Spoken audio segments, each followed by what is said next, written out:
I made a commitment to my family that we will never start at zero again. And that commitment is so serious to me that I get up 7 days a week and go out there and do everything I need to do to make sure that we don't go back to zero. The beautiful thing is that now I don't do it out of obligation or out of being forced to keep my word. I do it because I love it.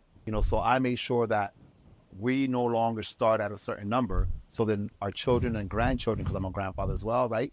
And our great grandchildren, they can actually continue to move forward.